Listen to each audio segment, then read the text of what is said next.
just said, bollocks, I'm going to walk across the street. You auditioned in front of the other guys, right? Yeah, well, still wasn't going to go down. I was still worried about this music. I said, listen, I'm 32. I'm past my sell-by date for rock bands. I'm an old fart. And she went, this is the man we're after. I like this woman. But you went because it was AC/DC, and you knew that was a good paying gig. It was a good thing, but you got to remember the boys were like a cult following. They had a cult following. That's true. They played college TV, and and everybody loved them. But they weren't as big because they blew up after your album, Back in Black. Yeah, and they were just breaking in America and everywhere. And just after that call, 30 minutes later, I got a call from a guy.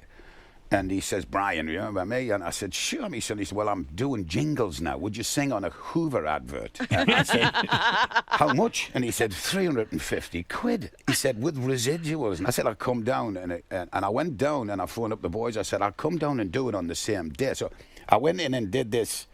The new high-powered hoop mover from Hoover. It's a beautiful mover. There's £350. Is that right? And then from there, I remember coming out the studio and just saying, gosh, it's getting late. I have to get back to Newcastle, which is a 5-6 hour drive in there. Yeah. Or do I walk across that street to Vanilla Studios? That's right. Well, on the one hand, you had to get back to your parents' basement. But I made a fateful decision that evening. I just said, bollocks, I'm going to walk across the street. And I did.